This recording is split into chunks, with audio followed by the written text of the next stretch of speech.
संत ज्ञानेश्वरांनी संत तुकाराम महाराजांनी आपल्याला जो विचार सांगितलेला तो विचारच सगळ्या जाती धर्माला पुढे घेऊन जाणारा एक वारकरी संप्रदायाला अतिशय चांगल्या पद्धतीने मान सन्मान करणारा आहे। आज मला थोडासा उशीर झाला त्याबद्दल दिलगिरी व्यक्त करतो, पण आज अतिशय महत्त्वाचे कार्यक्रम खेड विधानसभा मतदारसंघामध्ये आयोजित करण्यात आलेले आहेत। त्याच्यातला पहिलाच कार्यक्रम आपण आळंदी नगर परिषदेची शाळा क्रमांक 4 ची इमारत हे त्या ठिकाणी जवळपास 5 कोटी किमतीचं आपण त्या ठिकाणी बांधतोय आणि त्याच्यामध्ये अजून काही अजून काही मदत लागेल का ह्याच्यात? अरे बाबा, आता या 5 कोटीत भागेल का नाही बारबाई?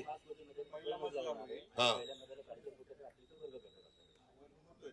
म्हणजे टोटल 10 कोटीची इमारत होईल। बरं, ह्याच्यामध्ये चीफ ऑफिसरनी सांगत असताना आमदारांनी पण गाडीत मला सांगितलं की दादा इथं थोडासा स्टाफ कमी आहे।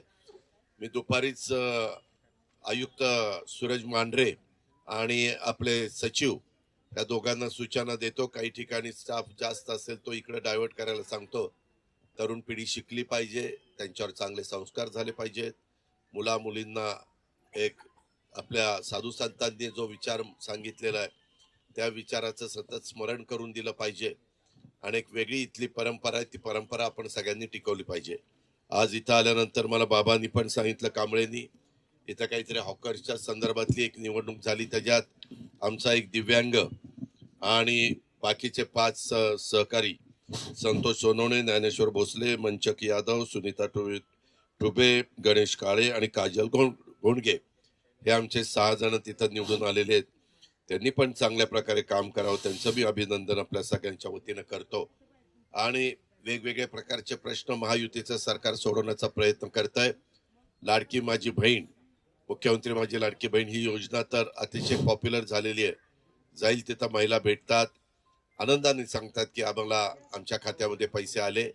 शेवटी गरीब वर्गाला जास्तीत जास्त मदत करण्याची भूमिका आमच्या महायुतीची आहे आणि त्याच्यातनंच आम्ही वीज माफीचा निर्णय शेतकऱ्यांच्या बाबतीत घेतला, त्याच्यामध्ये लाडकी बहिणीचा निर्णय आम्ही घेतला, मुलींना मोफत शिक्षणाचा निर्णय घेतला, 3 गॅस सिलेंडर मोफत देण्याचा निर्णय आम्ही घेतला।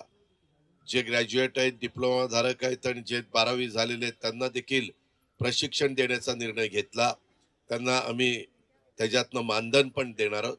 असे बरेच चांगले निर्णय घेतलेले आहेत। तुम्ही सगळ्यांनी अनेक वर्ष मला पालकमंत्री म्हणून काम करण्याची संधी दिली। माझं सतत लक्ष आपल्या जिल्ह्याचा चांगला विकास व्हावा, केंद्राचा निधी आपल्याकडे यावा, राज्याचा निधी आपल्याकडे यावा आणि आपलं देव असेल, आपलं आळंदी असेल, आपलं भंडारा डोंगर असेल, आपलं पंढरपूर असेल, ही जी काही आपली महत्वाची तीर्थक्षेत्र आहेत त्याच्यामध्ये देखील लाखो भाविक येतात, त्यांना तिथं सुविधा मिळाव्यात, स्थानिक लोकांना सुविधा मिळाव्यात म्हणून ह्या 5 वर्षामध्ये सतत दिलीप मोहिते पाटलांनी पाठपुरावा केला। त्याच्यामुळेच आज अनेक गोष्टीचं आम्हाला भूमिपूजन आणि काही उद्घाटन करण्याची संधी मिळालेली आहे आणि त्याच्यातलं पहिलं 5 कोटीचं काम आज तुमच्या सगळ्यांच्या साक्षीनं इथलं भूमिपूजन आम्ही केलेलं आहे। परंतु बारभाई तुम्ही तिथं आहात, पुढं आपल्याला आहे त्याच कॉन्ट्रॅक्टरला कंटिन्यू करून राहिलेली पण इमारत करता येईल का, सुप्रमा देता येईल का, ते तसा प्रस्ताव द्या। तुम्हाला हाय पॉवर कमिटीची मान्यता पाहिजे असेल तर ती पण मिळवून देईल। इतर पण काही निवेदन दिलेले आहेत, त्याची नोंद घेतली जाईल आणि त्याच्यातले पण प्रश्न जे कायदा सुव्यवस्थेचे असतील, जे इतर असतील ते तुमचा वाटेल आम्ही मार्गी लावू। आपण सगळ्यांनी एकोप्याने राहावा, कुठेही तणाव येऊन देऊ नका। गणरायाचं अतिशय उत्साहाने स्वागत झालेलं आहे। बघता बघता 11 दिवस झाल्यानंतर गणरायाला पण निरोप द्यायचा आहे, गणपती बाप्पा मोरया, पुढच्या वर्षी लवकर या। त्याच्यानंतर नवरात्र आहे, दिवाळी आहे, दसरा आहे, दिवाळी आहे, ख्रिसमस आहे, असे बरेचसे महत्वाचे सण आहेत आणि यंदा सुदैवाने पाऊसकाळ पण बराच झालेला आहे। त्या सगळ्या गोष्टीचा फायदा माझ्या महाराष्ट्रातल्या, माझ्या पुणे जिल्ह्यातल्या, माझ्या खेड तालुक्यातल्या, माझ्या आळंदी परिसरातल्या सगळ्याच नागरिक बंधू भगिनींना व्हावा ही अपेक्षा व्यक्त करतो। इथल्या कामाला शुभेच्छा देतो आणि आपल्या सगळ्यांची रजा घेतो।